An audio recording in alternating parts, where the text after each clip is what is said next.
harus jauh menangkap ikan dari tempat tinggalnya. Bahkan harus menginap bermalam di pulau-pulau terkecil. Sekarang saatnya saya masak buat mereka.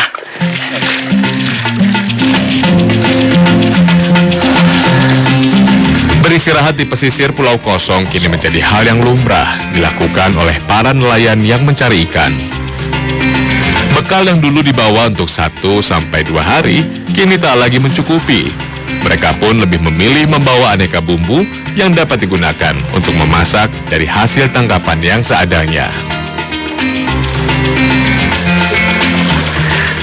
Ini bumbu masak sampai bakar nih, berarti sudah lama. Dan cukup lengkap kalau untuk kelas nelayan membawa bumbu ini, karena memang mereka persiapkan untuk menginap beberapa hari di pulau-pulau. Jadi dengan bumbu yang ada saya akan coba untuk masak kuah asam pedas.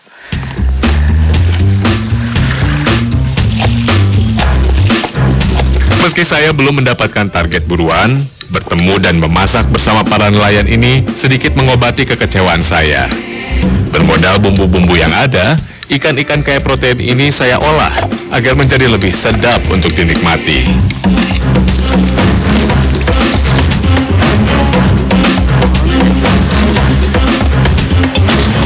Setelah bumbu semua matang dan kita rasa asin semuanya cukup, ini yang terakhir kita masukkan ikannya. Ini akan memberikan rasa lebih gurih karena ikan yang segar akan memberikan aroma yang manis. Menunggu lama, olahan ikan segar ini dapat segera dinikmati. Ikan segar memang masih memiliki kadar gizi yang optimal sampai batas waktu 48 jam. Saya berharap hasil racikan ini dapat memacu semangat baru dalam perburuan kami berikutnya. Tubuh nelayan yang lelah harus diisi dengan pangan kaya nutrisi agar tetap kuat dalam bekerja.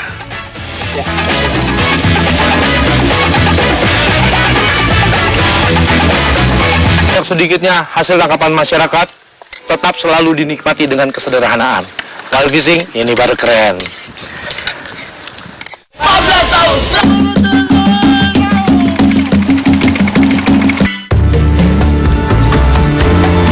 Sejarah pengurahu berhubungan erat dengan jiwa petualangan manusia. Awalnya hanya digunakan untuk menyeberang sungai atau danau dan mencari ikan. Saat ini sudah berkembang pesat menjadi berbagai macam penggunaan. Salah satunya dipakai untuk alat bantu dalam olahraga memancing. Kita mengenal beberapa bahan yang dapat digunakan dalam pembuatan perahu, antara lain kayu, fiber, dan aluminium. Khusus aluminium memiliki keunggulan tahan karat, perawatan mudah, serta lebih ringan. Tetapi harganya lebih mahal dibandingkan lainnya. Gila, kecil-kecil nih barang berat juga. Mudah-mudahan ini bisa membantu saya masuk nyusuri sungai-sungai di ujung baratnya Pulau Jawa. Saya sengaja pakai aluminium boat ini. Memang untuk menuju ke muara sungainya kita harus melewati beberapa selat seperti pantai dan laut ini. Mudah-mudahan kita berhasil.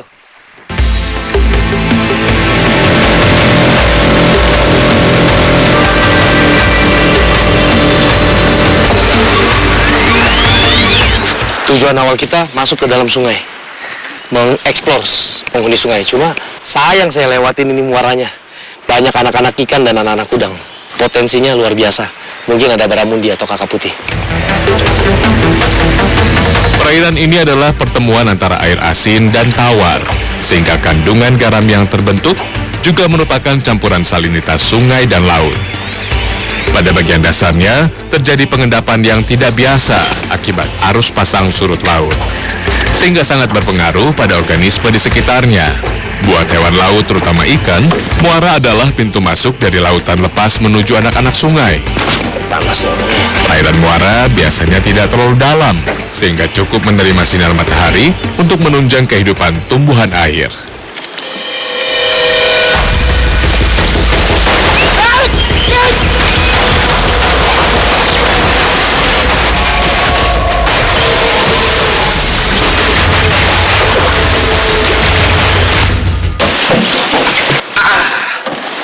Walaupun bukan target buruan saya, ikan ini cukup bertenaga bila menggunakan rel menengah.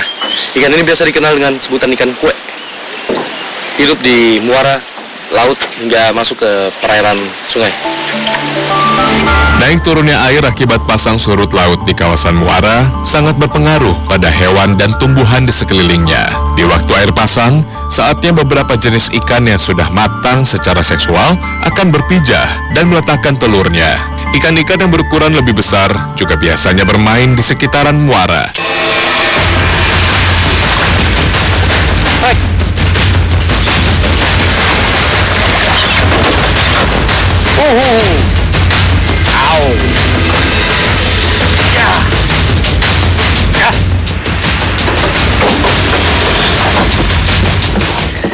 Walaupun bukan black bass, tapi mangrove jack ini dari keluarga kakap-kakapan juga. Predator perairan Payau ini sering bermukim di antara akar-akar pohon bakau dan pohon tumbang. Walaupun saat bertelur akan mencari daerah lepas pantai dan terumbu karang yang jauh dari sungai. Dan satu kebanggaan buat pemancing apabila melepas kembali buruannya dengan sehat. Coba lihat, tenaganya luar biasa, luar biasa. Sensasinya dengan menggunakan peralatan yang medium sangat luar biasa, layak. Mari kita cari lagi yang lebih besar.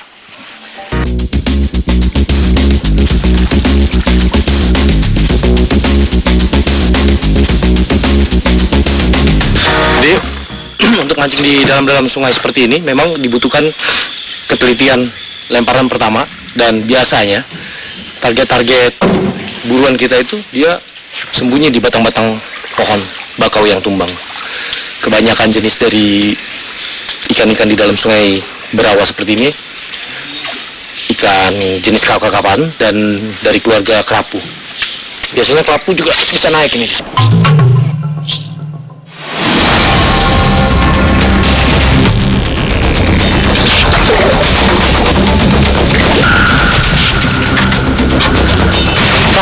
Gerobak.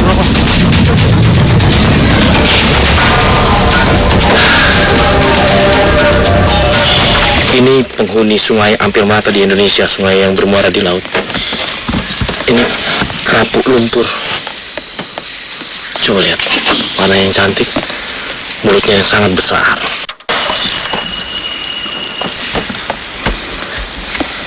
Table size, ini buat makan saya. Ikan yang tergolong karnivora ini menyergap mangsanya dari tempat bersembunyi. Biasanya terdiri dari ikan, cumi-cumi, udang, dan lain-lain. Aktif di malam hari dan siang hari bersembunyi pada lubang-lubang di karang adalah sifat dari ikan dengan nama keren grouper. Sebenarnya ini table size, tapi saya nggak suka kerapu, lebih baik kita rilis.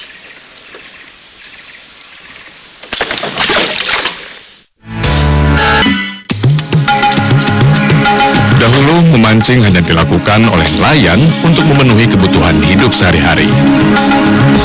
Sekarang, kegiatan mencari ikan tidak dilakukan untuk sumber rezeki saja, tetapi sudah menjadi olahraga dan hobi yang sebagian pelakunya bisa sangat keranjingan.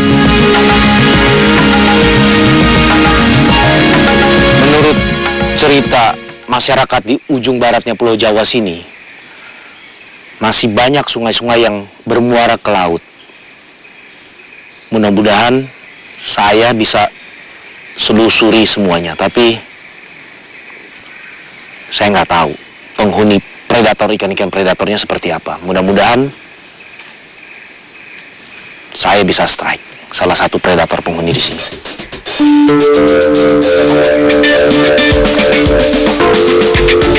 Karakter hutan mangrove yang masih sangat rapat, umumnya ikan-ikan perairan Payau dapat berkembang biak dan tumbuh dengan baik. Sebab akar-akar pohon bakau yang berada sepanjang perairan sungai adalah tempat bersembunyi ikan kecil dan sekaligus lokasi favorit mencari makan bagi ikan besar.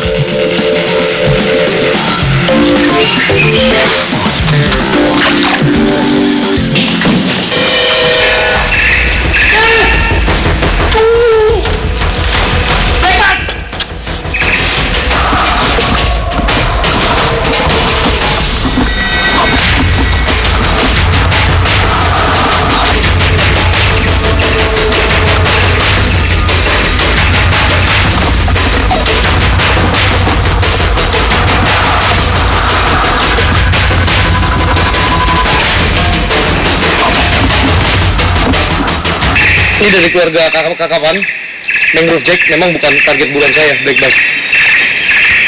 Tenaganya luar biasa dan biasanya mulai aktif ketika air surut, mulai berhenti dan masuk air pasang kembali. Ikan kakap-kakapan ini dia hidup dari muara hingga masuk ke dalam sungai radius cukup jauh. Bahkan bisa hidup di air tawar. Di beberapa sungai air tawar masih sering menemukan ikan jenis mangrove jack ini.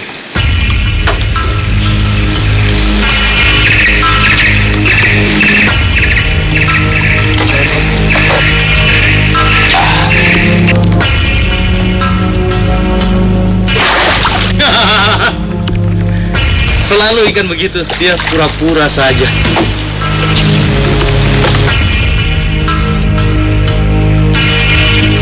Spot potensial adanya ikan black bass biasa ditandai dengan curah hujan yang relatif normal, kejernihan dan tingkat salinitas yang tidak terlalu ekstrim, dan usahakan masuk ke pedalaman di mana lokasi tersebut jarang didatangi pemancing.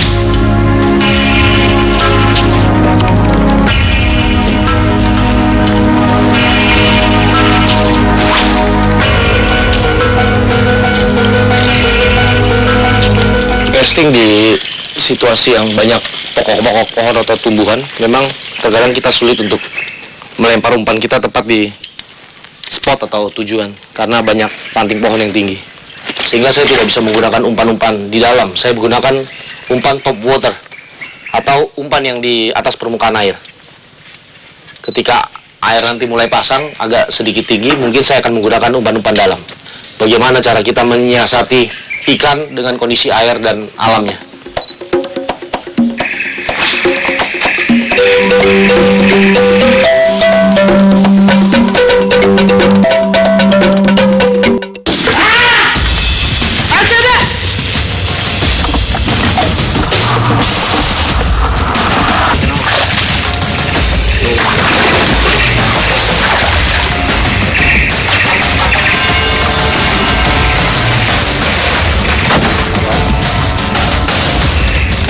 Ikan ini walaupun kecil, dia sudah punya duri yang sangat tajam.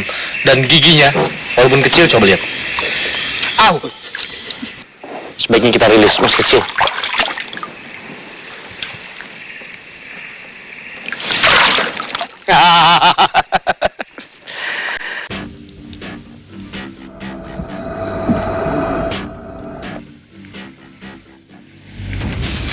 Sulit dicari, biasanya para angler akan dibuat lebih penasaran untuk mendapatkan ikan yang dalam bahasa Bugis disebut bale raja. Berdasarkan tempat tinggalnya, black bass masuk dalam kategori mangrove jack karena sama-sama tinggal pada lingkungan yang dikelilingi hutan mangrove. Tetapi belum tentu di suatu ekosistem air payau akan selalu ada black bass-nya, karena ikan yang juga dikenal dengan nama tembiring ini sulit beradaptasi dengan lingkungannya.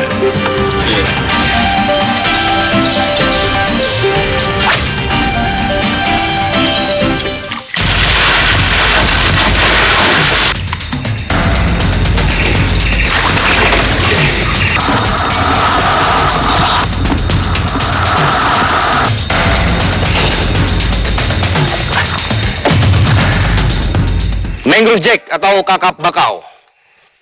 Size yang orang bilang table size. Coba lihat giginya, ini menunjukkan bahwa ikan ini memang ikan asli predator. Umpan saya aja ditelan sampai habis itu. Ini sepertinya terlalu dalam, saya tidak bisa rilis lagi. Dan ukurannya memang ukuran table size buat saya. Wild fishing, ini baru keren.